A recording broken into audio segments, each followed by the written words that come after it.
آج آخری 3 رکوع ہیں انشاءاللہ تعالی۔ سورۃ الاحزاب آج ہماری مکمل ہو جائے گی، اور بہت سی ایسی صورتیں ہیں جو میرا دل چاہتا ہے کہ میں وہ پڑھوں اور آپ کے ساتھ بیٹھ کے اس کا مطالعہ کروں۔ ان میں ایک تو سورۃ الحجرات ہے اور سورۃ یوسف ہے۔ اس کے علاوہ قرآن مجید میں چھوٹی چھوٹی صورتیں ہیں، جیسے سورۃ الملک ہے، سورۃ یاسین ہے، ایسی بہت سی صورتیں ہیں۔ ویسے تو میں چاہوں گا کہ پورا قرآن ہی ہم پڑھیں اور مطالعہ کریں، تو اس پر میں سوچ رہا ہوں، تو میں انشاءاللہ آپ لوگوں کو آگاہ کروں گا کہ کون سا دن اور کون سا وقت۔ وہ کوشش یہی ہوگی کہ جو ہماری بہنیں اور بھائی جو باہر سے تعلق رکھتے ہیں، یورپ سے وہاں پہ مقیم ہیں، تو ان کو بھی وہ ٹائم سوٹ کرے۔ اور دوسری بات یہ ہے کہ آج سورۃ الاحزاب مکمل ہوگی، تو کل پاکستان میں 27ویں کی شب ہے، تو میں یہ چاہوں گا کہ کل مختصر سا وقت ہم لیلۃ القدر کے حوالے سے کچھ گفتگو کریں، اور جو میں نے سوچا، جو پڑھا اس کے حوالے سے، وہ میں آپ کے سامنے پیش کر دوں۔ چونکہ تقریباً کوئی 1984 یا 85 سے، یعنی اس وقت سے میرا کچھ کنسیپٹ ہے لیلۃ القدر کے حوالے سے۔ وہ میرا نہیں ہے، بلکہ بہت سے علماء اسکالرز اس کو بیان بھی کرتے رہتے ہیں۔ تو 1984-85 جب تقریباً کوئی میری عمر 14-15 سال تھی، تو اس وقت سے میں ان چیزوں کو پڑھنا، بخاری شریف کو اور دوسری کتابوں کو، حدیث کی، تو وہ جو مطالعہ سے ایک انسان کا ایک امیج بن جاتا ہے، ایک کانسیپٹ بن جاتا ہے، تو میں یہ چاہوں گا کہ میں وہ آپ کے ساتھ شیئر کروں، اور اس پہ گاہے بگاہے میں لکھتا بھی رہتا ہوں۔ اور کل ہم پھر شب قدر پہ بات کر کے مختصر سی دعا کے ساتھ اپنے اس درس کا جو سلسلہ ہم نے شروع کیا رمضان میں، اس کو انشاءاللہ ہم مکمل اور اختتام پذیر کریں گے۔ سورۃ الاحزاب میں اللہ سبحانہ و تعالیٰ نے جو آغاز ہے، آخری 3 رکوع کی میں بات کر رہا ہوں، یعنی 7، 8 اور 9۔ سورۃ النور میں میل جول کے آداب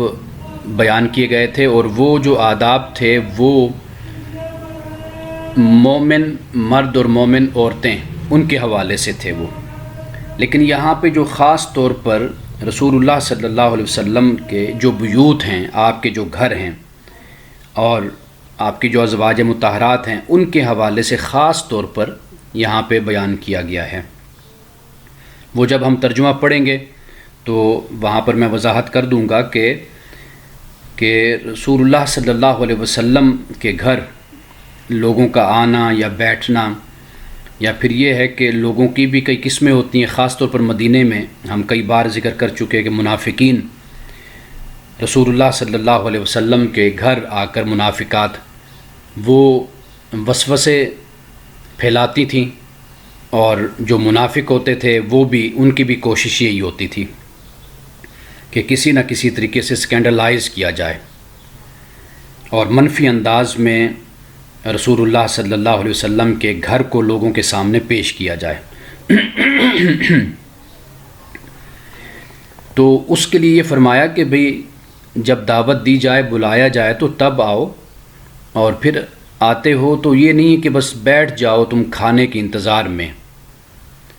ناظرین اناہو، یعنی منتظر رہو کہ یہ کھانے کا وقت ہے تو ہمیں کھانا پیش کیا جائے گا، ہمیں کھانا دیا جائے گا، اور اس انتظار میں تم نہ رہو۔ چونکہ اس وقت جو گھروں کا سیٹ اپ ہوتا تھا، وہ یہ نہیں ہوتا تھا کہ زنان خانہ جسے ہم کہتے ہیں، یعنی خواتین کے لیے علیحدہ جگہ ہو، مردوں کے لیے علیحدہ جگہ ہو۔ تو واضح بات ہے کہ بن بلائے مہمان ہو یا بلایا ہوا مہمان ہو، تو اگر وہ ایک خاص وقت سے زیادہ اگر بیٹھے تو تو وہ میزبان کے لیے اور گھر والوں کے لیے وہ تکلیف کا باعث بنتا ہے۔ تو یہاں اس بات کو خاص طور پہ بیان کیا، اور یہ بات بھی بیان کی کہ رسول اللہ صلی اللہ علیہ وسلم باحیا اور باشرم ہیں، آپ تو لحاظ کرتے ہوئے کچھ نہیں کہتے، جو آیا بیٹھ گیا اور وہ اگر واپس نہیں گیا یا بیٹھا رہا تو آپ تو شرم کی وجہ سے خاموش رہے۔ لیکن اللہ پاک فرماتا ہے کہ اللہ تعالیٰ جو ہے وہ حق بات کو بیان کرنے میں لحاظ نہیں کرتا۔ دو باتیں مزید بیان کی گئیں، ایک فرمایا کہ اذیت نہ پہنچائیں، یعنی ایمان والوں کو، ازواج کو، رسول اللہ صلی اللہ علیہ وسلم کو، اور دوسری بات یہ فرمائی کہ جو امہات المومنین ہیں ان سے نکاح ہمیشہ کے لیے حرام ہے۔ اب اذیت وہ اسی طریقے سے ہی پہنچاتے تھے، باتوں میں، گفتگو میں، رویوں میں، اور ہم آگے بھی جا کر پڑھیں گے کہ کیا ان کا انداز ہوتا تھا گفتگو کا، اور کس طریقے سے انسان کی آنکھوں کے اشارے، انسان کا انداز گفتگو، انسان کا اٹھنا بیٹھنا، یہ کئی لوگ ایسا اختیار کرتے ہیں کہ جس سے دوسروں کو اذیت ہی ملے اور لوگ خوش نہ ہوں۔ تو امہات المومنین کے پاس جا کر پھر امہات المومنین کو بتانا کہ باہر کی عورتوں کے بارے میں کہ فلاں کی بیوی ہے، وہ کتنی عیاشی سے رہ رہی ہے، اس کا دیکھو سسٹم دیکھو، وہ باہر نکلتی ہے زیورات پہنے ہوئے ہیں اور لدی ہوئی ہے زیورات سے اور اتنی عیاشی سے ان کا رہنا سہنا ہے، تم کیا غربت میں رہ رہی ہو، مفلسی میں، اس طرح کی باتیں کرنا، اور گویا کہ یعنی اس طرف دعوت دینا یا ان کو ترغیب دینا کہ بھئی کسی اور سے تم شادی کر لو، نکاح کر لو، تو عیاشی کی زندگی اور سکون کی زندگی گزارو گی۔ تو وہاں پر یہ فرمایا کہ جو پیغمبر کے نکاح میں آ گئی تو اب کسی سے بھی ان کا نکاح نہیں ہو سکتا، نکاح حرام ہے۔ اب یہ بات یاد رکھیے کہ پیغمبر جو ہے، رسول اور نبی، وہ اللہ تعالیٰ کا نمائندہ ہوتا ہے۔ یہ ایسی بات ہے کہ آپ کی طرف سے کوئی شخص میرے پاس آئے اور میں اس کی عزت کروں اور اس کو خاطر تواضع سے پیش آؤں، تو واضح بات ہے کہ آپ کا دل خوش ہوگا کہ میں نے ایک بندے کو بھیجا، وہ میرے حوالے سے گیا امانت صاحب کے پاس، تو امانت صاحب اس کے ساتھ عزت سے پیش آئے، تو گویا کہ آپ یوں محسوس کریں گے کہ یہ آپ کی عزت ہے۔ تو اسی طرح میں اگر آپ کی طرف کسی کو بھیجوں اور اگر آپ میری بات کا لحاظ اور مان رکھیں تو گویا کہ یہ ایسے ہی ہے کہ جیسے میں یہ خیال کروں گا کہ آپ نے میرا خیال کیا ہے۔ تو اللہ سبحانہ و تعالیٰ کے نمائندے ہوتے ہیں رسول اور انبیاء، تو ان کا انکار کرنا، ان کو نہ ماننا، ان کی عزت نہ کرنا، یہ گویا کہ اللہ سبحانہ و تعالیٰ کی عزت نہ کرنا ہے، اور اللہ تعالیٰ کے جو پیغام ہے، اس کی ذات ہے، اس کا احترام نہ کرنا، یہ سمجھا جاتا ہے۔ اس لیے اللہ سبحانہ و تعالیٰ نے جہاں پہ رسول اللہ صلی اللہ علیہ وسلم کا ذکر کیا، وہاں پہ اللہ نے اپنا بھی ذکر کیا، یعنی یہ بتایا ہے کہ اللہ اور اس کے رسول کا جو تعلق ہے وہ کبھی اس طرح نہیں ہے کہ بھئی آپ اگر رسول کو اذیت پہنچا رہے ہو تو آپ سمجھ رہے ہو کہ خدا اس سے خوش ہوتا ہے یا خدا تمہیں کچھ نہیں کہے گا، ایسا نہیں ہے۔ اس لیے کہ رسول جو ان سا ہوتا ہے وہ اللہ کا ہی پیغمبر ہے اور اللہ کا ہی نمائندہ ہے۔ اچھا، پھر یہاں پر احکامات بیان کیے گئے ہیں پھر سے پردے کے حوالے سے، اور جب ہم ان آیات کی تلاوت کریں گے آپ کو خود اندازہ ہو جائے گا کہ وہ کون سے ایسے غیر معمولی حالات تھے کہ جن میں اللہ سبحانہ و تعالیٰ نے یہ حکم دیا خواتین کو کہ وہ جلابیب کو استعمال کریں، یعنی بڑی چادر کو کیوں استعمال کریں، اور پھر یہ بھی بیان کر دیا کہ یہ منافق اور یہودی جو ان سے ہیں، اوباش قسم کے، بدماش قسم کے، یہ مسلمان عورتیں جو گھر سے نکلتی ہیں ان کو ستاتے ہیں، ان کو تنگ کرتے ہیں۔ قرآن نے یہاں پر اتنے سخت الفاظ استعمال کیے جس سے خود ہی اندازہ ہو جاتا ہے کہ وہاں پر کیا ماحول تھا۔ اینما ثقفوا اخذوا وقتلوا تقتیلا، کہ جہاں تم ان کو پاؤ پکڑو اور قتل کر دو۔ اور تقتیلا کا لفظ جب عربی زبان میں استعمال کرتے ہیں تو اس سے مراد ہوتا ہے کہ بے دردی سے ان کو قتل کرو، بے دردی سے مارو۔ اب یہاں پہ جب پردے کا حکم بیان ہوا تو ساتھ ہی یہ بھی بیان کر دیا گیا کہ ان کو جہاں پاؤ پکڑو مارو اور بے دردی سے ان کو قتل کر دو۔ یہ الفاظ بتاتے ہیں کہ کیا صورتحال تھی مدینہ میں، ان یہودیوں نے اور ان منافقین نے کیا صورتحال پیدا کر رکھی تھی، یعنی کس حد تک وہ شرفاء اور شریف زادیوں کو ستاتے تھے اور تنگ کرتے تھے، اور بعد میں پھر مذاق میں یہ کہہ دینا معمولی بات کہ بھئی ہم تو سمجھے تھے کہ شاید یہ کوئی لونڈی ہے یا فلاں عورت ہے، ہمیں کیا پتہ تھا کہ یہ مومنات ہیں، شرفاء ہیں، شریف خاندانوں سے تعلق رکھتی ہیں، اس طرح کی باتیں، یہ ماحول ان لوگوں نے پیدا کر رکھا تھا۔ قرآن پاک نے جہاں پر منافقین کا ذکر کیا اس مقام پہ، وہاں پہ وہ الفاظ بھی استعمال فرمائے جو شروع میں کیے، والذین فی قلوبہم مرض، کہ جن کے دلوں میں مرض ہے، بیماری ہے جن کے دلوں میں، اور پھر آگے فرمایا مرجفون فی المدینۃ۔ مرجفون کا مطلب ہوتا ہے کہ جو بے چینی معاشرے میں پھیلاتے ہیں، پھیلانے کے لیے، اور بری قسم کی باتیں اور فتنہ انگیز قسم کی جو خبریں ہوتے ہیں ان کا پروپیگنڈا کرتے ہیں۔ ایک بات یہ ہوتی ہے کہ سرے سے اس کا وجود ہی نہیں ہے، ایک تو یہ رخ ہے، اور دوسری صورت یہ ہوتی ہے کہ وجود تو ہوتا ہے لیکن اس خبر کی شکل بگاڑ دی جاتی ہے۔ یہ دونوں طرح کے کام کرتے تھے، یعنی مومنات کے حوالے سے، اور خاص طور پر رسول اللہ صلی اللہ علیہ وسلم کی ازواج مطہرات اور رسول اللہ صلی اللہ علیہ وسلم کی ذات اقدس کے حوالے سے، یعنی بے پر کی اڑانا، فتنہ انگیزیاں پیدا کرنا، پروپیگنڈا کرنا، یہ ان کا کام تھا منافقین کا۔ اور پھر آگے جا کر جو بات بیان کی ہے وہ بھی بڑی اہم ہے، قیامت کا اللہ تعالیٰ نے ذکر کیا ہے۔ اچھا، یہ بات یاد رکھیے کہ ایسا نہیں تھا کہ یہ لوگ قیامت کو مانتے نہیں تھے، یعنی یہودی مانتے تھے، جو اس وقت کے عیسائی تھے، نصرانی تھے، وہ بھی مانتے تھے، منافقین کو بھی پتہ تھا قیامت کے بارے میں، جانتے تھے، لیکن قیامت کا جو استہزاء تھا نا، اس کا مذاق اڑانا، وہ قیامت کی خبر دینے والے کی وجہ سے وہ استہزاء کرتے تھے۔ یعنی نعوذ باللہ، رسول اللہ صلی اللہ علیہ وسلم نے چونکہ قیامت کی خبر دی، ساعت کے بارے میں فرمایا، آخرت کے بارے میں فرمایا، تو لہٰذا پھر رسول اللہ صلی اللہ علیہ وسلم کی بات کا مذاق اڑانا، یہ بھی ایک انداز ہوتا ہے کہ جب انسان کسی سے بغض رکھتا ہے، عناد رکھتا ہے، تو پھر یہی طریقہ اختیار کرتا ہے کہ اس کی جو اچھی بات ہوتی ہے اس کو بھی اہمیت نہیں دیتا، اور بلکہ ہم سورۃ النور میں یہ بات پڑھ کر آئے تھے، میں نے اشارتاً وہاں پر اس بات کو بیان کیا تھا کہ اس وقت کے جو مسلمان تھے مدینہ کے، وہ اعلیٰ اخلاق رکھتے تھے، اعلیٰ کردار کے مالک تھے، یعنی منافقین پہ برتری رکھتے تھے، یہود و نصارہ پہ، کیونکہ وہ سود کھانے والے لوگ تھے، جھوٹ بولتے تھے، قرآن پاک نے اس کو بیان کیا ہے بڑی تفصیل کے ساتھ، خیانت کرتے تھے، ظلم کرتے تھے۔ اور یہودیوں کی تو خیر تاریخ پوری بھری پڑی ہے، سورۃ بنی اسرائیل کا مطالعہ کریں، اس میں اللہ سبحانہ وتعالیٰ نے پہلے رکوع میں ہی، آغاز میں ہی ان کی ان حرکتوں کو بیان کیا ہے۔ سورۃ المائدہ کو پڑھ کر دیکھیں، وہاں بھی اسی بات کو بیان کیا گیا ہے۔ تو خیر وہ ان کا تو طریقہ یہی تھا، لیکن مسلمانوں سے جو ایک جلن تھی ان کو، وہ یہ بھی تھی کہ یہ بڑے اخلاق والے ہیں، دیانت دار ہیں، عبادت گزار ہیں، شب بیدار ہیں، اور بڑے نرم خو ہیں، اور بڑے عجز اور انکساری والے، یہ جو خوبیاں تھیں مسلمانوں میں، اس سے بھی بڑی جلن ان کو پیدا ہوتی تھی۔ یہ ایسی ہے کہ جیسے ہمارے معاشرے میں کوئی نالائق انسان ہوتا ہے، وہ اگر اس کے سامنے کسی لائق کی اگر آپ تعریف کرتے ہیں تو وہ اس لائق کی 4-5 بیماریاں، اپنا برائیاں نکال کر آپ کے سامنے رکھ دے گا، دیکھو جی وہ اس طرح کا ہے جس کے آپ بڑی تعریفیں کرتے ہیں، بڑے کلابے آپ ملاتے ہیں اس کی تعریفوں کے، جو وہ بڑا لائق ہے، بڑا اچھا ہے، بڑا با کردار ہے، بڑا با اخلاق ہے،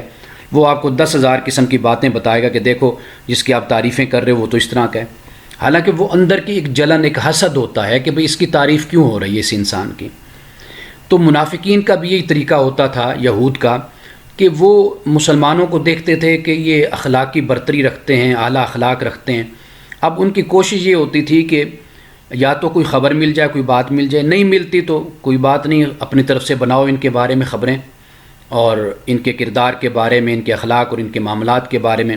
ان کی بیویوں کے ساتھ حسن سلوک اور جو ان کا رویہ طریقہ ہے اس میں سے کوئی خامی نکالو، گھر کے معاملات میں سے نکالو، کوئی اولاد کے حوالے سے نکالو، کچھ نہ کچھ ایسی باتیں سامنے لاؤ جس سے پتہ چلے کہ یہ کوئی اخلاقی برتری نہیں رکھتے۔ لیکن اخلاقی برتری ایسی چیز ہے کہ اس کے لیے شارٹ ٹائم تو نہیں ہوتا، لیکن انسان جو ان سا ہوتا ہے وہ لمبے وقت کے لیے کھل کر سامنے ضرور آ جاتا ہے۔ یہ جو ملمہ کاری ہوتی ہے انسان کی شخصیت کی اچھا بننے کی، یہ زیادہ دیر چل نہیں سکتی، انسان کا جو اندر ہوتا ہے وہ باہر ضرور آ جاتا ہے۔ تو ایک تو ان کو یہ بڑی تکلیف تھی مسلمانوں کے اخلاق اور تربیت کے حوالے سے۔ رسول اللہ صلی اللہ علیہ وسلم کی وہ صحبت میں رہتے تھے، مجلس میں رہتے تھے، تو واضح بات ہے کہ اس کے اثرات تو تھے نا۔ اب جب ہم احادیث کو پڑھتے ہیں، آپ دیکھیے کہ والدین کافر بھی ہیں تو رسول اللہ نے ان کے ساتھ بدتمیزی، بد اخلاقی اور ان کے ساتھ زیادتی سے منع فرمایا۔ تو یہ اعلیٰ اخلاق ہوتا ہے۔ تو اس طرح رسول اللہ صلی اللہ علیہ وسلم اور صحابہ سے، ازواج سے ان کی جو ایک پرکاش تھی یا پرخاش تھی جس کو ہم کہتے ہیں کہ ایک لاگ بازی تھی، ایک حسد تھا، وہ اس طریقے سے اس کا اظہار کرتے رہتے تھے۔ اب اس سے آگے دیکھیے کہ جہاں پہ ایذاء اور تکالیف کی بات کی گئی جو منافقوں کی طرف سے مسلمانوں کو اور خاص طور پہ رسول اللہ اور آپ کے ازواج کو ملتی تھیں تکالیف اور اذیتیں، اس کے مقابلے میں مسلمانوں کو اللہ سبحانہ و تعالیٰ نے ایک طریقہ بتایا۔ وہ طریقہ یہ ہے کہ رسول اللہ صلی اللہ علیہ وسلم پہ اللہ بھی رحمتیں بھیجتا ہے اور ملائکہ بھی اللہ سے دعا کرتے ہیں کہ رحمتیں بھیج، اور پھر یہ ہے کہ مومنوں کو بھی اس بات کی تعلیم دی گئی، یا ایھا الذین آمنوا صلوا علیہ وسلموا تسلیما، کہ آپ بھی صلاۃ والسلام رسول اللہ صلی اللہ علیہ وسلم پہ کثرت کے ساتھ بھیجو۔ اب جب صلاۃ کا لفظ ہم استعمال کرتے ہیں، اور یہ بات یاد رکھیے کہ جب اس کے ساتھ علی استعمال ہوگا، صلو علیہ، علی استعمال ہوتا ہے تو پھر اس کے تین مطلب ہوتے ہیں۔ ایک مطلب ہوتا ہے کسی کی طرف، کسی پر مائل ہونا، محبت سے توجہ کرنا اور جھک جانا۔ دوسرا مطلب ہوتا ہے کسی کی تعریف کرنا، اور تیسرا جو اس کا معنی اور مطلب ہوتا ہے وہ ہوتا ہے کسی کے حق میں دعا کرنا۔ اب جب ہم اللہ کے لیے بات کریں گے تو ہم دعا کا معاملہ نہیں کریں گے یہاں پر، بلکہ جو پہلے دو مطلب ہوں گے وہ اللہ کے لیے ہیں، اور جو تیسرا مطلب ہے کہ کسی حق کی حق میں دعا کرنا، یہ مخلوق کے لیے ہم اس کو استعمال کر سکتے ہیں۔ تو رسول اللہ صلی اللہ علیہ وسلم کے احترام میں آپ سے محبت اور آپ کی عزت، آپ کا احترام، توقیر آپ کی، یہ مومنوں پر لازم اس کو قرار دیا گیا، اور یہ ایمان کی علامت ہے کہ ہر حال میں رسول اللہ صلی اللہ علیہ وسلم کا احترام ملحوظ خاطر رکھا جائے، اور یہی ایمان ہے، اس کے بغیر تو ایمان ہی نہیں ہے۔ اللہ رحمت بھیجتا ہے اور فرشتے جو ہیں وہ رحمت کی دعا کرتے ہیں۔ رسول اللہ صلی اللہ علیہ وسلم کا انسانوں پر، خاص طور پہ مسلمانوں پر تو بہت ہی احسان ہے، اس لیے انسان پر تو ویسے بھی لازم ہے کہ وہ رسول اللہ صلی اللہ علیہ وسلم پہ درود و سلام بھیجے، صلاۃ و سلام بھیجے۔ اچھا، پھر یہ دیکھیے کہ خدا اور فرشتے جن پر، جس ہستی پر، جس ذات پر درود و سلام بھیجتے ہیں تو وہ ہماری تو محتاج نہ ہوئی نا، کہ ہم اگر عزت کریں گے تو ان کی عزت میں اضافہ ہوگا، نہیں، یہ ہمارے لیے اعزاز کی بات ہے، ہمارے لیے فخر کی بات ہے کہ ہم حضور علیہ الصلوۃ والسلام پہ درود و سلام ہم بھیجیں۔ اور پھر تیسری بات، یہ بات یاد رکھیے کہ یہاں پر نفاق کے پس منظر میں بات کی جا رہی ہے، منافقت کے پس منظر میں، یعنی منافقین ستاتے تھے، اذیت دیتے تھے، تکالیف پہنچاتے تھے، تو مسلمانوں کو تعلیم دی گئی کہ درود و سلام بھیجو۔ گویا کہ منافقت کا جو علاج ہے وہ درود و سلام ہے، حضور علیہ السلام پہ صلاۃ و سلام بھیجنا، یہ در حقیقت نفاق کا علاج ہے۔ نفاق جیسی مرض کا علاج اگر کوئی چاہتا ہے تو وہ حضور علیہ السلام پہ درود و سلام بھیجے۔ اب جو سلام کے الفاظ ہیں اس کے بھی دو مطلب ہوتے ہیں، کہ ہر قسم کی جو آفتیں ہیں اور نقائص ہیں، یعنی عیوب ہیں، عیب ہیں، ان سے محفوظ رہنا، اس کے لیے سلامتی کا لفظ بھی استعمال کرتے ہیں۔ اور دوسرا ہوتا ہے صلح اور عدم مخالفت، صلح اور عدم مخالفت اختیار، یعنی مخالفت کے بجائے حمایت اختیار کرنا، یہ بھی سلام کے معنی میں آتا ہے۔ اور رسول اللہ صلی اللہ علیہ وسلم، صحابہ بھی یہ الفاظ بولتے تھے، السلام علیکم یا ایھا النبی، ایھا النبی، ہم اتحیات میں بھی اس کو پڑھتے ہیں کہ آپ پہ سلام ہو، سلامتی ہو اے اللہ کے نبی صلی اللہ علیہ وسلم۔ لیکن رسول اللہ سے جب پوچھا گیا کہ صلاۃ کیا ہے تو رسول اللہ صلی اللہ علیہ وسلم نے پھر وہ درود ابراہیمی بتایا، اللہم صلی علی محمد وعلی آل محمد کما صلیت، یہ رسول اللہ صلی اللہ علیہ وسلم نے یہ جو درود ہے یہ آپ نے بتایا کہ یہ ہے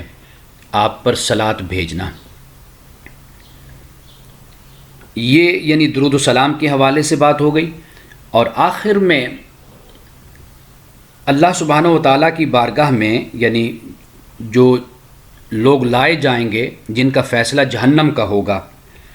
اب ان کی یہ خواہش ہوگی کہ جو ان کے پیروکار ہوں گے، اس پہ بھی قرآن مجید کا اگر آپ مطالعہ کریں،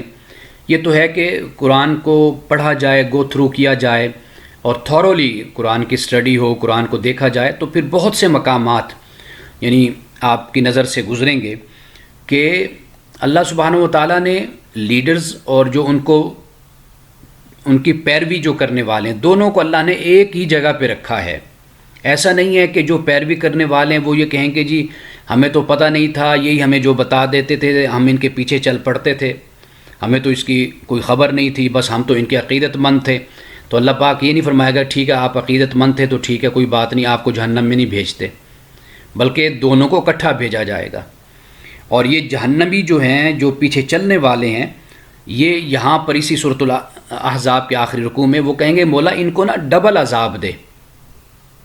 یعنی جب وہ دیکھیں گے کہ بھائی ہم ان کی وجہ سے گمراہ ہوئے تو ان کی خواہش اللہ کی بارگاہ میں یہ ہوگی آتیم ضعفین من العذاب، عذاب ان کو دے اور ڈبل عذاب ہم سے ان کو دے کیونکہ انہوں نے ہمیں گمراہ کیا. تو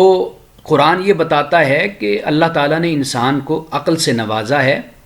اور انسان اسی اپنی عقل اور اپنے اختیار کی بنیاد پر جواب دے اللہ کی بارگاہ میں. یہ پھر سالہ سال کے بعد، صدیوں کے بعد پھر یہ پریسٹ بھی پیدا ہوتے ہیں، پھر پادری بھی پیدا ہوتے ہیں، پھر پوپ بھی بعد میں پیدا ہوتے ہیں، پھر احبار اور رہبان بھی پیدا ہوتے ہیں، اور یہ پھر بعد میں ایفیلیشنز پیدا ہو جاتی ہیں انسان کی. پھر انسان یہ سمجھنے عقیدے میں یہ چیزیں آنے لگ جاتی ہیں کیونکہ انسان آسان پسند ہے، آسانی کو پسند کرتا ہے کہ اس کو کوئی عمل نہ کرنا پڑے، کوئی اس کی زندگی میں مشقت نہ ہو، کوئی محنت نہ ہو، آرام سے اس کی دنیا بھی سنور جائے، آرام سے اس کی آخرت بھی سنور جائے. انسان تو یہ چاہتا ہے. پھر وہ یہ جھوٹے سہارے ڈھونڈتا ہے، یعنی مجھے کچھ نہ کرنا پڑے، میں کسی پیر کے ذریعے سے، کسی عالم کے ذریعے سے، کسی مولوی کے ذریعے سے، اور اگر کسی اور مذہب کا ہے تو وہ پادری ہے، پریسٹ ہے، اس کے ذریعے سے میں کسی طرح جنت میں پہنچ جاؤں اور میری آخرت بن جائے. اور اسی طرح حضرت عیسیٰ علیہ السلام کے حوالے سے بھی وہ جو کفارہ کا ایک نظریہ پیدا ہوا نجات کا کہ حضرت عیسیٰ علیہ السلام کروسیفائی کر دیے گئے، وہ ہمارے گناہوں کا کفارہ انہوں نے ادا کر دیا. یہ نظریات پھر امتوں میں بعد میں پیدا ہونا شروع ہو جاتے ہیں، لیکن اگر آپ آغاز کے دور میں دیکھیں گے تو یہ چیزیں آپ کو بالکل نظر نہیں آئیں گی. آغاز کے دور کے جو لوگ ہوتے ہیں وہ ایمان میں بڑے پختہ ہوتے ہیں، عمل میں بڑے پختہ ہوتے ہیں. یہ خرابیاں پھر بعد میں پیدا ہوتی ہیں، لوگ شخصیات پرستی شروع کر دیتے ہیں، عقیدت اس حد تک اختیار کرتے ہیں کہ وہ غلو میں شامل ہو جاتی ہے. تو یہاں پر بھی اسی بات کو بیان کیا گیا. آپ حیران ہوں گے کہ سورۃ الملک کو اگر آپ پڑھیں اس میں اللہ سبحانہ و تعالیٰ نے فرمایا وَقَالُوا لَوْ كُنَّا نَسْمَعُ وَنَعْقِلُ مَا كُنَّا فِي أَصْحَابِ السَّعِيرِ، کہ یہ جو جہنمی ہوں گے نا یہ کہیں گے کہ ہم دنیا میں جب تھے ہم نہ سنتے تھے نہ عقل استعمال کرتے تھے. نَعْقِلُ عقل، اس لیے ہم جہنمیوں میں ہم اس لیے شامل ہوئے کہ ہم نہ سنتے تھے اور نہ عقل استعمال کرتے تھے. واضح بات ہے سنیں گے تو عقل استعمال کریں گے نا. اب اللہ سبحانہ و تعالیٰ نے کہیں پر اس بات کو اس طرح نہیں بیان کیا کہ نہ ایمان نہ عمل کچھ آپ کو ضرورت نہیں ہے، بس آپ کسی کا دامن پکڑ لیں بس آپ پھر بخشے گئے، آپ نکل گئے آگے. تو یہ کہیں پر بھی قرآن میں اس تصور کو بیان نہیں کیا گیا. سورۃ الملک کو ہم پڑھتے ہیں اور بڑے مقاصد کے لیے سورۃ الملک کی تلاوت کی جاتی ہے، لیکن شاید ہم ترجمے کے بغیر پڑھتے ہیں، سمجھ کے بغیر پڑھتے ہیں. اور قرآن مجید اللہ کی ایسی کتاب ہے کہ اس میں اتنا زور دیا گیا عقل کا، تدبر کا، تفکر کا، تعقل کا، اور بدقسمتی یہی ہے کہ یہی کتاب ہی عقل بند کر کے پڑھی جاتی ہے، بغیر سوچے پڑھی جاتی ہے. اسی طرح سورۃ یاسین جو سی ہے، اقبال کا بڑا خوبصورت ایک شعر ہے. اقبال کہتے ہیں کہ بآ یاتش ترا کارے جزئی نیست کہ از یاسین او آساں بمیری، کہ اللہ کی جو آیات ہیں اب ان سے اس کے علاوہ کوئی اور کام نہیں لیا جاتا کہ کسی کی روح کو نکالنا ہو، مارنا ہو، یعنی آسانی سے اس کو موت آ جائے، اس کے سرحانے بیٹھ کر سورۃ یاسین پڑھی جائے. بس اس کے علاوہ اب اللہ کی آیات کا، اللہ کی صورتوں کا، اللہ کی کتاب کا کوئی اور استعمال مسلمانوں کی زندگی میں نہیں رہا. رزق کے لیے جی فلاں صورت پڑھ لیں، ٹھیک ہے جی، رشتہ نہیں ہو رہا بیٹی کا، بیٹے کا، چلیں جی فلاں صورت کو پڑھ لیں، اچھا جی اب یہ مسئلہ ہے جی فلاں صورت کو پڑھ لیں۔ اب تو ماشاءاللہ کوئی نئی بیماری بھی آ جائے تو اس کے لیے بھی قرآن کی آیت نکال کے لے آتے ہیں کہ جی یہ آیت پڑھیں اب کرونا کے لیے، کرونا وائرس کو ختم کرنا ہے تو آپ یہ آیت پڑھیے۔ اب یہ جو تصورات ہم مسلمانوں میں پیدا ہوئے ہیں یہ بعد کی پیداوار ہے۔ آغاز میں آپ دیکھیں، صحابہ کی زندگی میں دیکھیں، تابعین کو دیکھیں، تبع تابعین، بزرگوں کو دیکھ لیں آپ، حضرت ائمہ فقہا کو دیکھ لیں آپ، اسلاف کو دیکھ لیں، یہ چیزیں آغاز میں آپ کو کہیں پر بھی نظر نہیں آئیں گی۔ یہ آہستہ آہستہ پھر یہ چیزیں وجود پکڑتی چلی جاتی ہیں جب یہ اللہ کی کتاب سے دوری کا فیض آپ سمجھیے برا فیض ہے۔ یہ جیسے ضمیر جعفری سے جب ان کے کسی جرنل نے یہ کہا تھا، باس نے، کہ ضمیر جعفری جب ہمارے ساتھ رہتے تھے تو آپ کو اتنی اچھی شاعری نہیں کرتے تھے، تو جب سے آپ ہم سے دور ہوئے تو بڑی اچھی شاعری کرنے لگ گئے۔ تو وہ کہنے لگے کہ سر یہ آپ کی دوری کا فیض ہے۔ تو اب جتنی بھی ہمارے ہاں بدعات، خرافات، رسومات، یہ چیزیں ہمارے ہاں پیدا ہوئی، واضح بات ہے کہ یہ قرآن سے دوری کا نتیجہ ہے۔ قرآن کو بس اوپر سجا کے رکھ دو۔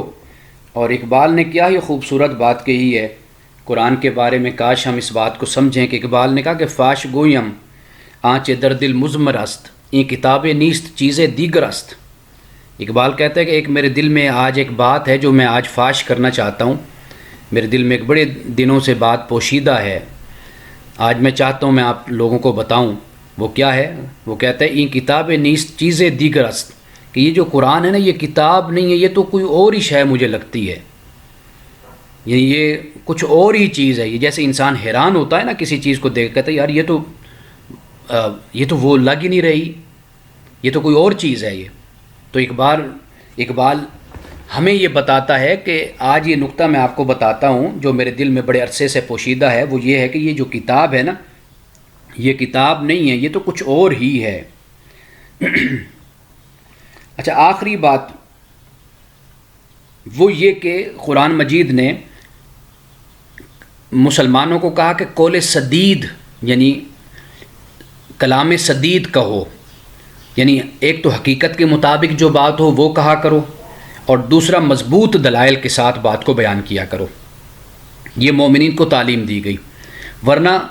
خاموشی کوئی مشکل کام نہیں ہوتا، انسان خاموش رہ جاتا ہے، سکوت اختیار کر لیتا ہے۔ اگر انسان سمجھتا ہے کہ میری بات کمزور ہے، اس میں حقیقت نہیں ہے، تو پھر انسان کو بچنا چاہیے اس سے۔ آخر میں جو امانت کا ذکر ہے، یہ آیت بھی آپ نے اکثر سنی ہوگی کہ اللہ سبحانہ و تعالیٰ فرماتا ہے کہ ہم نے امانت کو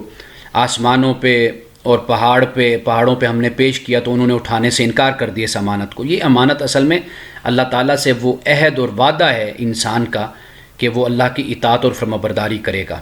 اور یہ جو فرمانبرداری اور اطاعت ہے یہ اختیار اور ارادے پر مبنی ہے۔ اللہ تعالیٰ نے انسان کو اختیار اور ارادہ دیا ہے، اور یہ جو عہد ہے، یہ جو وعدہ ہے، یہ در حقیقت امانت ہے۔ یہ آسمانوں نے اور پہاڑوں نے اس امانت کو قبول نہیں کیا تھا، وہ تو جو اللہ نے حکم دیا وہ اس کے پابند ہیں، وہ اس کی تسبیح کرتے ہیں، تقدیس بیان کرتے ہیں، اور ایک خاص دائرے میں رہتے ہیں، اللہ کے حکم کے پابند ہیں۔ لیکن جو انسان کو اللہ تعالیٰ نے اختیار اور ارادہ دیا ہے، یہ در حقیقت ایک امانت ہے، یہ جو وعدہ ہے، یہ جو عہد ہے، یہ ایک امانت ہے۔ اور اس لیے اللہ نے کہا کہ انسان جو ان سے ظالم بھی ہے اور جاہل بھی ہے۔ اب ظالم جو ان سا ہوتا ہے، اس کے مقابلے میں عدل ہے، حق ہے۔ قرآن پاک نے جو لوگ حق کو قبول نہیں کرتے ان کو بھی ظالم کہا ہے، جو عدل نہیں کرتے ان کو بھی ظالم کہا ہے۔ اسی طرح جاہل جو ان سا ہے، یہ اس کے مقابلے میں بھی اس کی ضد ہے علم اور حلم۔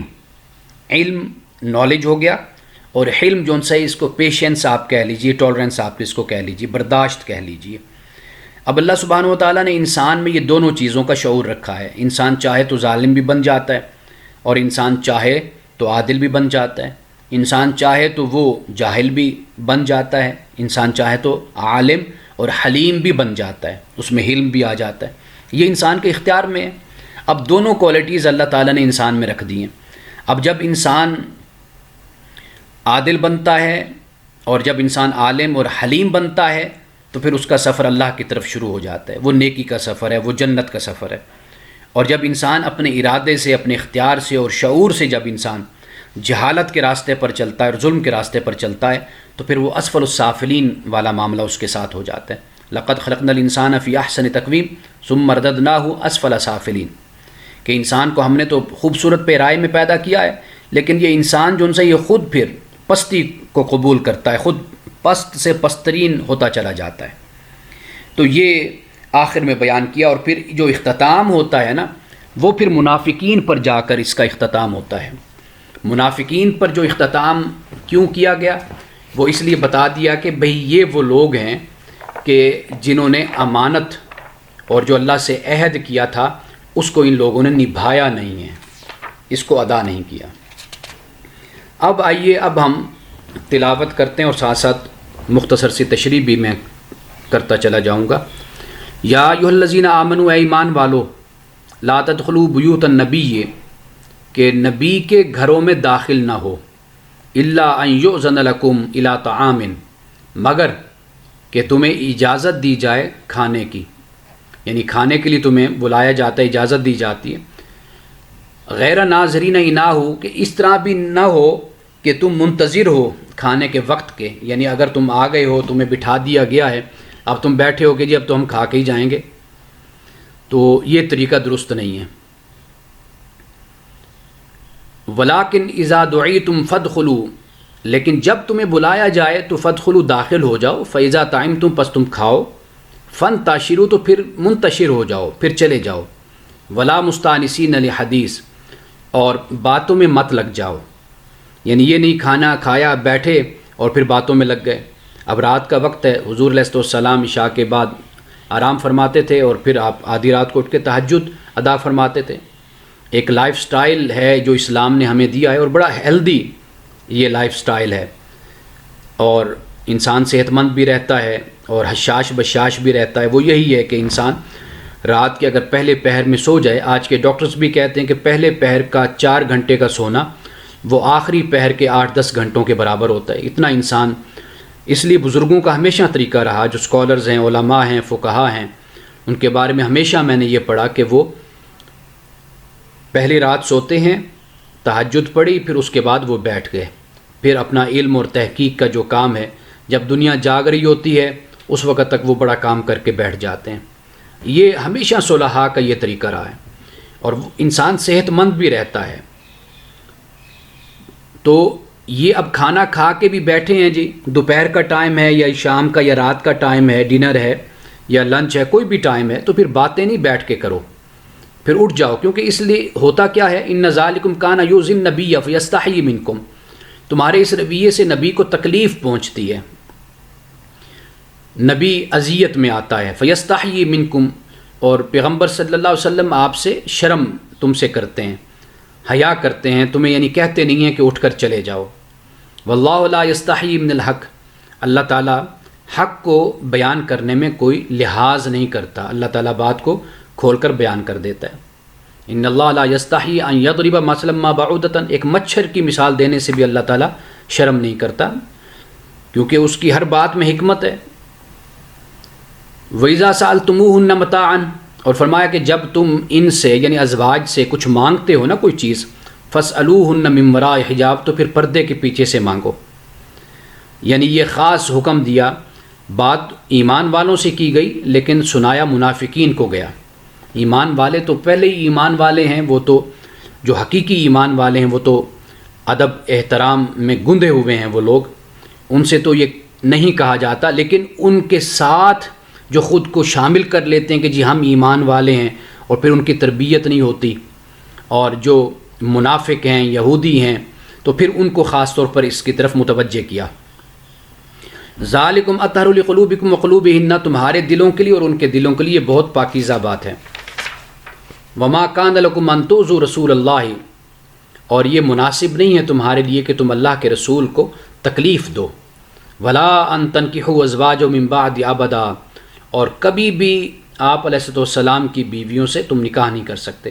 ان ذالکم کان عند اللہ عظیما، یہ اللہ کے نزدیک بہت بڑی بات ہے یہ۔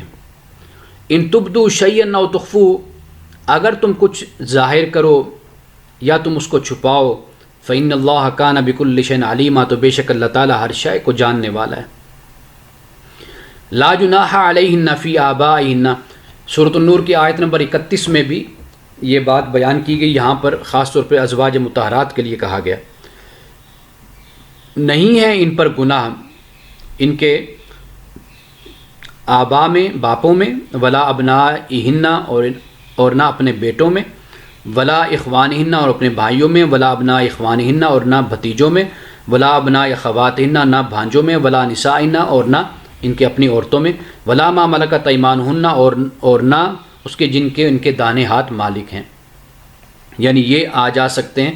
بات کر سکتے ہیں، مل سکتے ہیں. واتقین اللہ، اللہ سے اللہ کا تقوی اختیار کرو. ان اللہ کان علی کل شیء شہیدا، بے شک اللہ ہر شے پر گواہ ہے. ان اللہ و ملائکتہ یصلون علی النبی، بے شک اللہ اور اس کے ملائکہ نبی صلی اللہ علیہ وسلم پہ درود بھیجتے ہیں. یعنی رحمت بھیجتے ہیں، اللہ رحمت بھیجتا ہے اور ملائکہ اللہ کی بارگاہ میں دعا کرتے ہیں رحمت کی، اور وہ بھی اللہ کی بارگاہ میں دعا کرتے ہیں اور یعنی رحمت بھیجتے ہیں رسول اللہ صلی اللہ علیہ وسلم پر. یا ایھا الذین آمنوا، اے ایمان والو، صلوا علیہ وسلموا تسلیما، کہ تم بھی رسول اللہ صلی اللہ علیہ وسلم پہ درود بھیجو اور سلام بھیجو کثرت سے. ان الذین یؤذون اللہ ورسولہ، بے شک وہ لوگ جو اللہ اور اس کے رسول کو تکلیف دیتے ہیں، اذیت دیتے ہیں. لعنہم اللہ فی الدنیا والآخرہ، اللہ نے ان پر دنیا اور آخرت میں لعنت کی ہے. وأعد لهم عذابا مہینا، اور ان کے لیے اہانت رسوا کر دینے والا عذاب تیار کر رکھا ہے، اس لیے کہ یہ رسول اللہ صلی اللہ علیہ وسلم کو اذیت پہنچاتے ہیں، اللہ کے نمائندے کو اذیت پہنچاتے ہیں. اور پھر یہ ہے کہ نعوذ باللہ استہزاء اور توہین کرتے ہیں، تو اللہ نے کہا ان کے لیے عذاب بھی رسوا کر دینے والا ہے. والذین یؤذون المؤمنین والمؤمنات، اور وہ لوگ کہ جو مومنین اور مومنات کو ایذا دیتے ہیں بغیر مکتسبوا، بغیر اس کے کہ انہوں نے کچھ کیا، یعنی ان کا کوئی قصور ہی نہیں ہوتا. جیسے ہم نے واقع افک کو پڑھا، یا غلط باتیں منسوب کرنا مومنوں کی طرف، مومنات کی طرف. مکتسبوا سے مراد یہ ہے کہ ان کا کوئی اس میں عمل دخل نہیں، کوئی انہوں نے کیا ہی نہیں ہے. وہی بات جو میں نے پہلے آپ کو بتا دی کہ مسلمانوں کو جو اعلیٰ اخلاق اور اعلیٰ کردار کی جو برتری حاصل تھی، در حقیقت یہ بات ان کو بڑی دکھتی تھی کہ کسی طرح ان کو بدنام کیا جائے. فقد احتملوا بہتانا واسما مبینا، تو وہ بہتان اور کھلے گناہ کا یہ لوگ بوجھ اٹھاتے ہیں. یا ایھا النبی، اے نبی، قل لازواجک، کہہ دیجیے اپنی ازواج سے، بیویوں سے، وبناتک، اپنی بیٹیوں سے، ونساء المؤمنین، اور مومنوں کی عورتوں سے، یدنین علیہن من جلابیبہن، کہ اپنے اوپر چادر اوڑھ لیا کریں. ذالک ادنی یعرفن فلا یؤذین، یہ زیادہ قریب ہے کہ وہ پہچان لی جائیں اور وہ ستائی نہ جائیں. اب یہ الفاظ بتاتے ہیں کہ منافقین ایسی ویسی کوئی حرکت کرتے، بھبتی کستے، آواز دیتے یا کوئی بھی حرکت کرتے اور پھر کہتے اوہ پتہ نہیں چلا، ہم تو سمجھے کہ شاید یہ کوئی لونڈی ہے. کیونکہ اس دور میں جب شرفاء کا یہ عالم ہو، یعنی جو اپنے آپ کو کہیں کہ جی ہم خاندان والے ہیں یا ہمارا یہ بیک گراؤنڈ ہے، ہمارا قبیلہ ہے، ان کے کردار کا اگر اتنا عالم ہے، اتنا پست کردار ہے، تو پھر آپ اندازہ کیجئے کہ وہ غلام یا لونڈی ان کا کیا کردار ہوگا. وہ ہم سورۃ النور میں پڑھ کر آئے. تو ان کے ساتھ چھیڑا چھاڑی اس طرح کی حرکت وہ کرتے تھے. تو ایمان والیوں سے اللہ تعالیٰ نے یہاں پر یہ فرمایا، ازواج، بنات اور نساء المؤمنین، ان سے فرمایا تاکہ تم قریب ہے کہ تمہیں پہچان لیے جاؤ اور تمہیں تکلیف بھی پھر نہ دی جائے، یہ فرمایا گیا. وکان اللہ غفور رحیمہ، اللہ تعالیٰ بخشنے والا، رحم کرنے والا ہے. اب آپ دیکھیے کیا فرمایا، لئن لم ينتهِ المنافقون، اگر یہ منافق باز نہیں آتے، والذین فی قلوبہم مرض، اور وہ جن کے دلوں میں مرض ہے. یہ میں پہلے وضاحت کر چکا ہوں کہ منافق تو وہ ہو گئے نا کہ جو تھوڑا بہت ڈر شر رکھتے ہیں، اور جن کے دلوں میں مرض ہے، مرض یہی حسد، کینہ، بغض کی مرض، دشمنی کی مرض. والمرجفون فی المدینۃ، اور پھر مدینے میں بے پر کی خبریں اڑانے والے، جیسے میں اس کی وضاحت پہلے کر چکا. لنغرینک بہم، تو اگر یہ لوگ باز نہیں آئیں گے تو ہم آپ کو ان کے خلاف اٹھائیں گے. ثم لا یجاورونک فیہا الا قلیلا، اور پھر یہ آپ کے ساتھ اس شہر میں نہیں رہ پائیں گے مگر تھوڑا وقت. ملعونین، یہ پھٹکارے ہوئے ہیں. اینما ثقفوا اخذوا وقتلوا تقتیلا، جہاں کہیں پائے جائیں تو ان کو یہ پکڑے جائیں اور ان کو قتل کیا جائے. وقتلوا تقتیلا، ان کو بے دردی کے ساتھ ان کو قتل کر دیا جائے. اب آپ دیکھیے کہ یہ کتنا بڑا گناہ ہے کہ شریف زادیاں ہیں، گھر سے باہر نکلتی ہیں، کسی ضرورت سے نکلتی ہیں، کسی کام سے نکلتی ہیں، اور وہ اپنے آپ کو محفوظ نہ تصور کریں. خوف ان پر طاری ہو کہ ہم نے اب باہر جانا ہے، تو کوئی کام کرنا ہے، کوئی جاب کرتی ہیں، کوئی سروس کرتی ہیں، کوئی کسی جگہ پر ان کو جانا ہے، تو کتنی مشکل اور کتنی یعنی عورت جون سی ہے وہ کتنی خوف میں مبتلا ہو جاتی ہے کہ مجھے اپنے محلے میں نکل کر کہیں پر جانا ہے. تو ایسے جو اوباش اور بدگماش لوگ ہوتے ہیں ان کو سزا ملنی چاہیے، ان کے ساتھ سخت رویہ اور ریاست بھی ان کے ساتھ نپٹے. اور یہی اصل یہ ہے وہ جڑ کہ جس کے بعد یہ بڑی بڑی خبریں ہمیں، خوفناک خبریں ہمیں سننے کو ملتی ہیں بچیوں کے حوالے سے، بچوں کے حوالے سے. اگر ان کو آغاز سے ہی روک دیا جائے تو یہاں تک نوبت نہیں پہنچتی. اب مدینہ کا جو معاشرہ تھا، آپ دیکھیے کہ یہاں تک اللہ سبحانہ و تعالیٰ کو یہ حکم نازل کرنا پڑا، یعنی رحیم و کریم رب کو یہ فرمانا پڑا کہ بھئی ان کے ساتھ اس طرح نپٹو کہ یہ شریف زادیوں کو تنگ کرتے ہیں، پریشان کرتے ہیں اور ان کو اذیت دیتے ہیں. سنت اللہ فی الذین خلو من قبل، اور ایسے ہی اللہ کا قانون پہلے بھی رہا ہے. وَلَن تَجِدَ لِسُنَّتِ اللَّهِ تَبْدِيلًا، اور آپ اللہ کے قانون میں، اللہ کی سنت میں کوئی تبدیلی نہیں پائیں گے. يَسْأَلُكَ النَّاسُ عَنِ السَّاعَةِ، یہ لوگ آپ سے قیامت کے بارے میں، ساعت کے بارے میں پوچھتے ہیں. شاید میں اس کی پہلے وضاحت کر چکا. ایک تو ساعت کبریٰ ہے، بڑی قیامت جس کو ہم کہتے ہیں، ایک صغریٰ بھی ہوتی ہے یعنی چھوٹی قیامت ہو گئی، اور ایک قیامت ساعت میں نے آپ کو یہ بھی بتایا تھا کہ ایک نسل کا جو گزر جانا ہے اس کو بھی ساعت کہتے ہیں، یعنی ایک پوری پیڑھی جون سی ہے وہ ختم ہو جاتی ہے. جیسے میرے والد اور میرے والد کے بھائی، تایا جان، چچا سب دنیا سے چلے گئے. ایک پھپھو تھی وہ چلی گئی، ایک پوری پیڑھی جون سی ہے وہ دنیا سے چلی گئی. تو یہ چلے جانا یعنی اس کو بھی ایک حدیث میں ساعت کہا گیا. قل انما علمها عند اللہ، کہہ دیجئے اس میں کوئی شک نہیں کہ اس کا علم اللہ کے پاس ہے. وما يدريك لعل الساعة تكون قریبا، اور تجھے کیا معلوم کہ وہ گھڑی قریب ہی ہو. یعنی ضروری تو نہیں ہوتا کہ جو چیز انسان کو نظر نہ آ رہی ہو، انسان کے علم نہ ہو، علم میں نہ ہو تو اس کا وجود ہی نہیں ہوتا. ممکن ہے کہ وہ اس کا وجود ہو وہ پتہ بھی نہ چلے. قرآن نے بغتتاً کا لفظ استعمال کیا قیامت کے لیے. فَإِذَا جَاءَتْهُمُ السَّاعَةُ بَغْتَةً، کہ ان کے پاس قیامت آئی، ساعت آئی، یکدم آ گئی، فوراً ہی، پتہ ہی نہیں چلا. وہ عذاب کی صورت میں آ گئی، یا وہ جو قیامت آنی ہے وہ بھی اسی طرح ہی آنی ہے. تو بغتتاً کا لفظ قرآن پاک میں استعمال کیا گیا. فرمایا کہ تجھے کیا معلوم، کہ تمہیں کیا معلوم کہ وہ گھڑی جون سی ہے، وہ ساعت جون سی وہ قریب ہی ہو. ان اللہ لعن الکافرین، بے شک اللہ تعالیٰ نے کافروں پر لعنت کی. وَأَعَدَّ لَهُمْ سَعِيرًا، اور ان کے لیے جلتی ہوئی آگ جو ہے یعنی جہنم کو اللہ نے تیار کیا ہے. خالدین فیہا ابدا، اس میں ہمیشہ رہیں گے. لا یجدون ولیا ولا نصیرا، اور نہیں وہ پائیں گے دوست اور نہ کوئی مددگار. اب جب اللہ تعالیٰ اس طرح سزا کا ذکر کرتا ہے تو ہمارے کئی دوست ایسے ہیں جو سزا کو دیکھ لیتے ہیں اور پھر کہتے ہیں دیکھیں جی اللہ تعالیٰ اتنی سخت سزا دے رہے ہیں، لیکن ان کے جرائم پر وہ نظر نہیں ڈالتے کہ ان کے جرائم کتنے بھیانک ہیں. یہ ایسے ہی جیسے میں نے پہلے بات آپ سے کہی کہ قبیلہ بنو قریظہ کو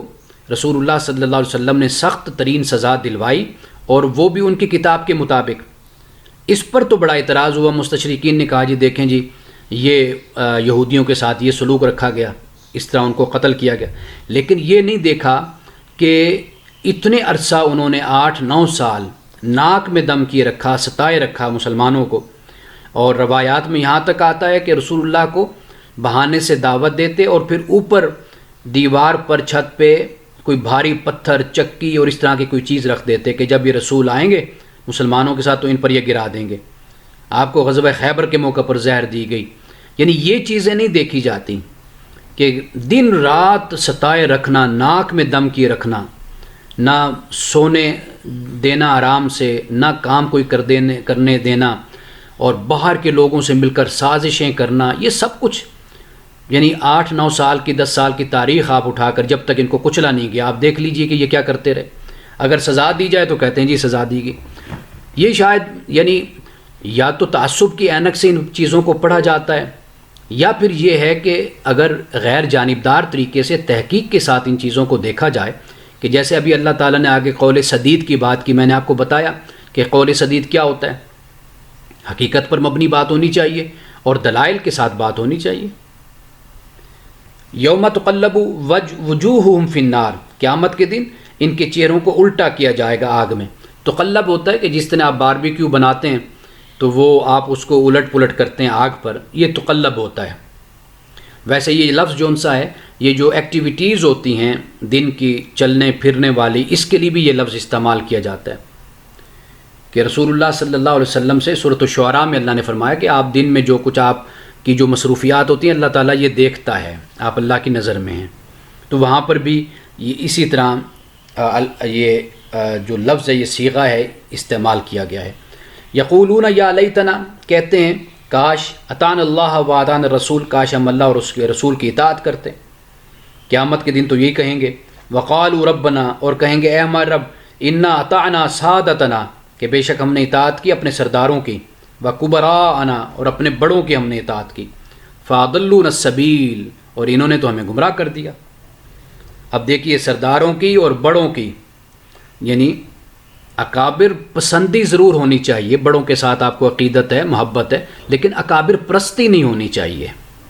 یعنی آپ ان کو حق اور باطل کا معیار مت بنائیں۔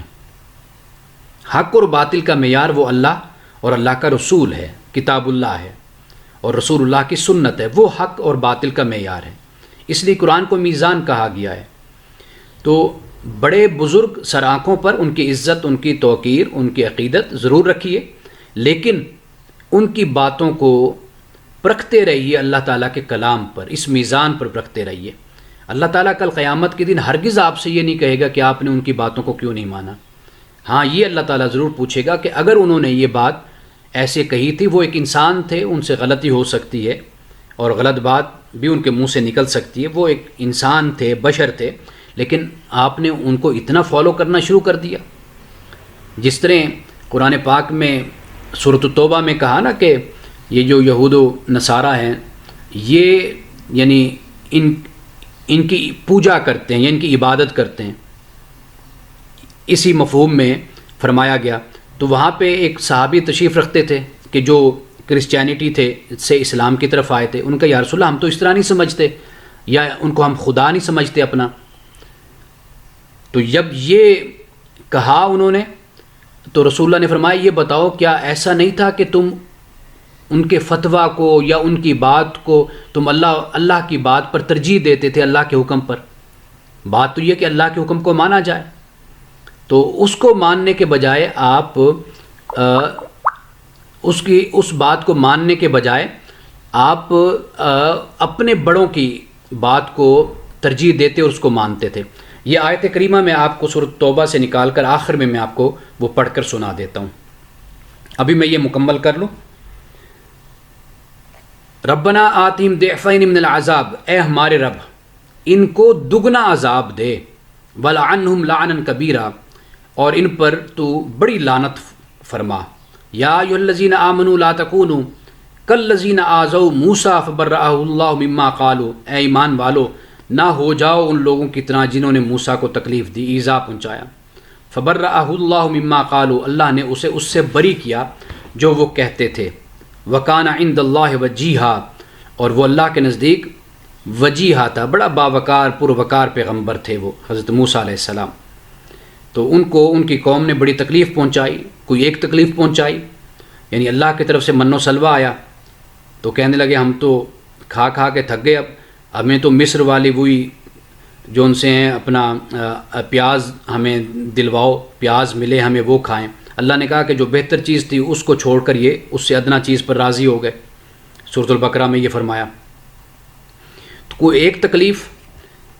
کہ بیابان میں لے آئے ہمیں تو ہم اچھے بھلے وہاں پر بس رہے تھے، رہ رہے تھے،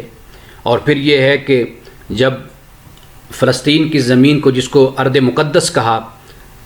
حکم ہوا کہ یہاں پر تم جاؤ فتح کرو اس کو، کہنے لگے نہیں جی ہم تو نہیں جاتے، وہاں پر تو بڑے جبار قسم کے لوگ ہیں، بڑے مضبوط قسم کے لوگ بیٹھے ہیں، وہ تو ہمیں مار دیں گے۔ اللہ نے کہا کہ یہ تو وعدہ ہے، جس طرح رسول اللہ صلی اللہ علیہ وسلم کے صحابہ سے اللہ نے وعدہ فرمایا فتح و نصرت کا، ہم پڑھ کر آئے کہ انہوں نے کہا کہ اللہ نے جو ہم سے وعدہ کیا وہ ہم دیکھ رہے ہیں اللہ کے وعدے کو، لشکروں کو دیکھ کر انہوں نے کہا کہ اللہ نے اپنے وعدے کو سچ کر دکھایا، اور وہ لڑے، آگے بڑھے جرت کے ساتھ۔ تو حضرت موسیٰ علیہ السلام کو اس طرح قوم نے تکلیف پہنچائی، اذیت دی، لیکن اللہ نے فرمایا کہ وہ ہمارا وجیح پیغمبر تھا، باوقار، پروقار، اور بڑا متین اور بڑا ہی یوں کہہ لیجئے کہ شخصیت میں بڑا پیارا اور اعلیٰ قسم کا تھا وہ۔ یا ایھا الذین آمنوا اتقوا اللہ، اے ایمان والو اللہ کا تقوی اختیار کرو، وقولوا قولا سدیدا، اور سیدھی بات کہا کرو، سیدھی بات قول سدید، یہ میں نے یعنی جو پہلے اس کی تفصیل جو ان سے یہ تفسیر وہ میں نے بیان کر دی ہے۔ یصلح لکم اعمالکم، اور اللہ سبحانہ و تعالیٰ تمہارے لیے تمہارے اعمال کی اصلاح کرے گا، ویغفر لکم ذنوبکم، اور تمہارے گناہوں کو بخش دے گا، ومن یطع اللہ ورسولہ، اور جو اللہ اور اس کے رسول کی اطاعت کرتا ہے، فقد فاز فوزا عظیما، تو وہ بڑی کامیابی اس نے حاصل کی، بڑا وہ کامیاب ہوا۔ یعنی یہ قول سدید اگر انسان اختیار کر لے، تقوی اور قول سدید، تو پھر اللہ تعالیٰ اپنے کرم سے یعنی یہ نتیجہ عطا کرتا ہے کہ انسان کے اعمال جو ان سے وہ سنورتے چلے جاتے ہیں۔ یہ بات ذہن میں رکھیے کہ میں نے بہت پہلے شاید شروع میں نے یہ کہا تھا کہ اللہ سبحانہ و تعالیٰ عمل کا نتیجہ دیتا ہے، انسان کو اللہ نے اختیار دیا ہے، ارادہ دیا ہے، اور اس کو اچھائی اور برائی کا راستہ بتا دیا، اور بتا دیا کہ اچھا کام کرو گے تو اچھا نتیجہ اس کا مرتب ہوگا، اور برا کام کرو گے اس کا نتیجہ مترتب برا نتیجہ سامنے آئے گا تمہارے۔ تو یہاں پر وہی بات بیان کر دی کہ اگر تقوی اور قول سدید اختیار کرو گے پھر تمہارے اعمال سنورتے چلے جائیں گے، پھر تمہارے گناہ بھی معاف ہوں گے۔ انا عرضنا الامانۃ، اب یہ وہ آیت آ گئی، بے شک ہم نے پیش کیا امانت کو، علی السماوات والارض، آسمانوں اور زمین پر، والجبال، پہاڑوں پر، فابینا، تو انہوں نے انکار کیا، یحملنہا، ان کو اٹھانے سے، واشفقن منہا، اور اس سے ڈرے، وحملھا الانسان، اور اس کو انسان نے اٹھا لیا۔ اب ان کا انکار کیسا ہے، ان کا ڈرنا کیسا، یہ اللہ کے علم میں، اللہ جانتا ہے۔ انہ کان ظلوما جہولا، انسان ظلم کرنے والا بڑا جاہل ہے۔ یہ دو باتیں بیان کر دیں، لیکن اس کی وضاحت میں پہلے کر چکا کہ ظلم کے مقابلے میں حق اور عدل ہے، اور جہول کے جو مقابلے میں ہے وہ علم اور حلم ہے۔ اور انسان کی شاکلہ بھی ایک ہوتی ہے، شاکلہ کو قرآن مجید نے سورۃ بنی اسرائیل میں بیان کیا، قل کل یعمل علی شاکلتی، کہہ دیجئے کہ ہر شخص جو ان سے ہے نا وہ اپنی شاکلہ پر عمل کرتا ہے، یعنی اپنی ساخت، بناوٹ، جو اس نے سیکھا سمجھا، ماحول، اس پر انسان عمل کرتا ہے۔ اور اصل جو مومن کا کردار ہوتا ہے، کامیاب انسان کا، وہ یہ ہوتا ہے کہ اپنی شاکلہ سے وہ باہر نکل کر اللہ کے حکم کی پیروی کرتا ہے۔ لوگ اپنی شاکلہ میں پھنسے رہتے ہیں، اپنی شاکلہ کے اندر ہی لوگ بند رہتے ہیں۔ رسول اللہ کی وہ دعا ہے نا بڑی مشہور، اللہم ارنا الحق حقا، اے اللہ ہمیں حق دکھا اسی طرح جیسے کہ حق ہے، وارزقنا اتباعہ، اور ہمیں توفیق دے کہ اس کی ہم اتباع کریں، اس حق کی۔ اللہم ارنا الباطل باطلا، اے اللہ ہمیں باطل کو دکھا جس طرح وہ باطل ہے، وارزقنا اجتنابہ، اے اللہ اس کے اجتناب سے، باطل کے اجتناب بھی ہمیں عطا کر، یعنی اس سے ہمیں بچا۔ یہ رسول اللہ صلی اللہ علیہ وسلم کی دعا ہے، اللہم ارنا الحق حقا، کہ حق جیسے ہے ویسے کا ویسا مجھے دکھا۔ تو یہاں پر جو ظلوماً جہولا ہے، یہ انسان اپنے اوپر محنت کرے تو پھر انسان حق اور عدل پر بھی آتا ہے اور علم اور حلم پر بھی آ جاتا ہے۔ اب یہاں پر یہ بیان کر دیا وہ لوگ جنہوں نے اس عہد سے بے وفائی کی، لیعذب المنافقین والمنافقات، تاکہ اللہ تعالیٰ پھر یہ ہے کہ اللہ منافقین کو اور منافقات کو عذاب دے، مشرکین اور مشرکات کو بھی عذاب دے، سزا دے، وَيَتُوبَ اللَّهُ عَلَى الْمُؤْمِنِينَ وَالْمُؤْمِنَاتِ، اور تاکہ اللہ تعالیٰ مومن مردوں اور مومنوں عورتوں پر رجوع کرے رحمت کے ساتھ۔ اللہ کی طرف جب توبہ کی نسبت ہوتی ہے تو رجوع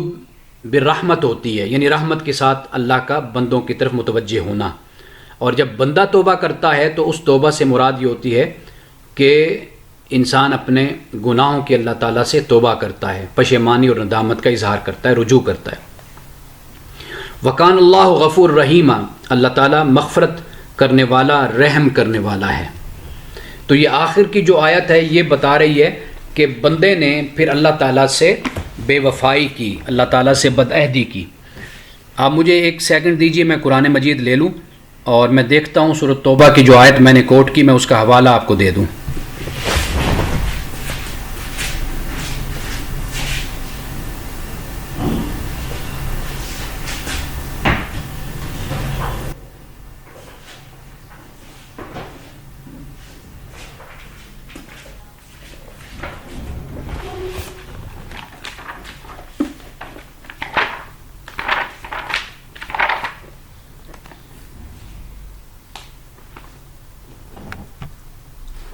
یہ جی آیت نمبر ہے، سورت نمبر 9 ہے اور آیت نمبر ہے 32۔ اتخذوا احبارہم ورہبانہم اربابا من دون اللہ، کہ انہوں نے اپنے احبار کو اور اپنے رہبان کو، یعنی علماء و مشائخ کو، اربابا من دون اللہ، رب بنا لیا اللہ کے سوا، والمسیح ابن مریم، اور مسیح ابن مریم کو بھی رب بنا لیا۔ وما امروا الا لیعبدوا الہا واحدا، حالانکہ انہیں نہیں حکم دیا گیا تھا مگر اس کا کہ وہ عبادت کریں ایک خدا کی، لا الہ الا ہو، نہیں معبود مگر وہ، سبحانہ عما یشرکون، اس کی ذات پاک ہے اس سے جو وہ شرک کرتے ہیں۔ یہ سورۃ توبہ 9 نمبر سورت اور آیت نمبر 31۔ اب آپ دیکھ لیجئے کہ علماء اور رہبان کا ذکر ہے، راہبوں کا، علماء اور مشائخ کا، آپ یوں کہہ لیجئے یہ ذکر ہے کہ اس پہ حضرت غالباً ادئی بن حاتم جو تھے، حاتم طائی کے جو صاحبزادے تھے، بیٹے تھے، انہوں نے یہ سوال کیا تھا کہ یا رسول اللہ صلی اللہ علیہ وسلم، ہم ان کو رب تو نہیں مانتے۔ تو رسول اللہ صلی اللہ علیہ وسلم نے اس پہ آپ نے فرمایا کیا ایسا نہیں تھا کہ تم ان کا کہا ہوا، تم خدا کا کہا ہوا سمجھتے تھے، یعنی ان کی بات کو اتنی تم اہمیت دیتے تھے۔ یعنی انہوں نے یہ کہا تھا کہ یا رسول اللہ صلی اللہ علیہ وسلم کے جو لوگ تھے وہ احبار اور رہبان کی عبادت تو نہیں کرتے تھے۔ آپ نے فرمایا کیا ایسا نہیں تھا کہ جو اللہ نے حلال کیا وہ اسے حرام کر دیتے تھے، کہہ دیتے، تو تم لوگ بھی اسے حرام سمجھتے تھے، اور جو اللہ نے حرام کیا وہ اس کو حلال کر دیتے تھے تو تم بھی اس کو حلال سمجھ لیتے تھے۔ یعنی یہ رسول اللہ صلی اللہ علیہ وسلم نے اس کی وضاحت فرمائی۔ تو کہنے کا مقصد یہ ہے کہ بزرگوں سے عقیدت اور محبت اور تعلق، اس میں کوئی شک نہیں ہے، علماء سے، فقہاء سے، ائمہ سے، بزرگوں سے عقیدت ہونی چاہیے، لیکن میزان اور معیار جو ہے وہ اللہ کی کتاب اور رسول اللہ کی سنت ہے۔ اور غیر مشروط اطاعت ہم پڑھ کر آئے سورۃ النساء میں اللہ اور اس کے رسول کی ہے، باقی جس کی بھی اطاعت ہے وہ والدین ہیں، کوئی بھی ہے، استاذ ہے، عالم ہے، وہ مشروط اطاعت ہے۔ آپ ضرور ان کی فرمانبرداری کیجیے، ان کی اچھی باتوں کو مانیے، لیکن رسول اللہ نے فرمایا لا طاعۃ لمخلوق فی معصیۃ الخالق، اللہ کی معصیت میں کسی مخلوق کی اطاعت نہیں ہے۔ اس کا ہرگز مطلب یہ نہیں ہے کہ نعوذ باللہ کوئی بزرگ آپ کو جان بوجھ کے غلط بات کہتا ہے، کوئی عالم جان بوجھ کے غلط بات کہتا ہے، اس کا یہ بھی مطلب نہیں ہے۔ اس کا مطلب یہ ہے کہ آپ جس بات کو بھی قبول کریں وہ سمجھ کر، سوچ کر آپ قبول کریں، اس لیے کہ آپ نے خود اپنے عمل کا اور اپنے عقیدے اور اپنی سوچ کا اللہ کی بارگاہ میں جواب دینا ہے۔ آپ یہ کہہ کر کبھی چھٹکارا نہیں پا سکتے کہ جی میں فلاں کو فالو کرتا رہا، میں اس کے پیچھے آنکھیں بند کر کے چلتا رہا، یہ کبھی بھی خدا کے ہاں عذر قبول نہیں ہے۔ کہنے کا میرا مقصد یہ ہے، اللہ کے ہاں جو قبولیت ہے وہ یہی ہے کہ آپ خود سمجھیں، خود سوچیں۔ میں ہمیشہ یہ بات اپنے شاگردوں کو بھی یہ کہتا رہتا ہوں کہ دیکھو میں جو بات آپ سے کہتا ہوں آپ اس کو دیکھیں، پرکھیں، اس طرح کبھی بھی میری بات کو مت مانیں کہ آپ یہ کہیں کہ جی بس یہ حق اور سچ بات ہے اور یہی درست بات ہے، ایسا نہیں ہے۔ آپ ہر بات کو جو سنتے ہیں میں اس کا ذمہ دار نہیں ہوں، میں اس کی ذمہ داری نہیں لیتا. میں نے جو سمجھا، جو سوچا، جو پڑھا، جو سمجھا اپنی زندگی میں نے وہ آپ کو بتا دیا. اب آگے آپ کی اپنی ذمہ داری، آپ اس کو جانچیں، پرکھیں، دیکھیں، درست ہے تو قبول کر لیں، نہیں ہے تو اس کو آپ چھوڑ دیں. تو میرا خیال ہے کہ یہ اصل صحت مند رویہ معاشرے میں، ہیلدی ایٹیچیوڈ یہی ہوتا ہے، اور ہمارے ائمہ فقہا نے اسی کو اختیار کیا. حضرت ابو حنیفہ کے بارے میں آتا ہے کہ وہ فرماتے ہیں کہ اگر میری بات کو اللہ اور اس کے رسول کی بات کے خلاف پاؤ تو میری بات کو اٹھا کے دیوار پہ پھینک دو، لیکن اللہ اور اس کے رسول کی پیروی کرو. تو یہ قرآن جگہ جگہ میں اسی بات کی تلقین کرتا ہے. لوگ اس معاملے میں انتہاؤں پہ کھڑے ہو جاتے ہیں. ایک انتہا یہ ہوتی ہے کہ جی کسی کی بات کو سننا ہی نہیں ہے جی، اور گستاخی کرنی، توہین کرنی، لوگوں کا استہزاء کرنا، علماء کا، اسکالرز کا، فقہا کا، ائمہ کا استہزاء، مذاق. ایک یہ رویہ. ایک رویہ یہ ہوتا ہے کہ بالکل ہی صرف گندگی جس کو کہتے ہیں، کہ سر کو جھکا دینا، بالکل سر ڈال دینا کہ جی ہم نے اپنی عقل کو تو استعمال ہی نہیں کرنا. یہ رویہ بھی درست نہیں ہے، وہ رویہ بھی درست نہیں ہے. آپ کسی سے اختلاف کریں، عزت احترام کے ساتھ آپ اختلاف کریں، اپنی بات کو آپ پیش کریں، بیان کریں اپنی بات کو، لیکن آپ دلیل کے ساتھ، جیسے ہم نے پڑھا قول سدید کے ساتھ آپ اپنی بات کو پیش کر دیں. جب آپ کسی کے ممدوح کو یا کسی کے مقتدا کو یا کوئی کسی کو پسند کرتا ہے، جب آپ اس پر اٹیک اور حملہ کرتے ہیں نا، تو وہ پھر اپنا دماغ بند کر لیتے ہیں، اپنے کان بند کر لیتے ہیں، وہ آپ کی بات کو سنتا ہی نہیں ہے.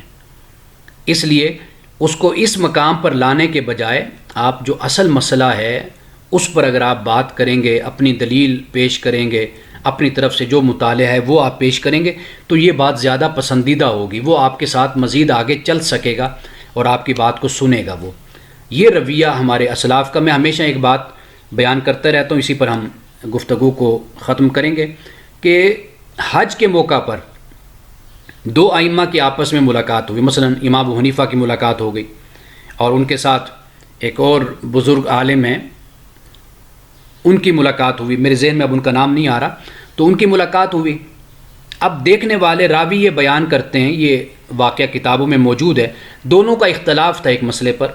اور دونوں نے اپنی اپنی رائے جو ان سی ہے وہ پیش کر دی، لیکن کوئی ایک دوسرے کے گلے نہیں پڑے، مناظرہ نہیں ہوا، شور شرابہ نہیں ہوا، اور جسے کہتے ہیں کہ منہ سے تھوکیں نہیں نکلیں، کچھ نہیں ہوا. اپنی اپنی بات پیش کر دی. اس کے بعد مجلس برخاست ہو گئی. انہوں نے اپنے دلائل دے دیے، انہوں نے اپنے دلائل دے دیے. دلائل دینے کا مقصد یہ ہے کہ دونوں ایک دوسرے کی بات پر غور بھی کریں گے، اور جو سننے والے ہیں وہ بھی بات پر غور کریں گے. تو یہ طریقہ جو ان سا ہوتا ہے یہ ہیلدی ہے اور یہ بہتر ہے. اس کو اختیار کیا جانا چاہیے معاشرے میں.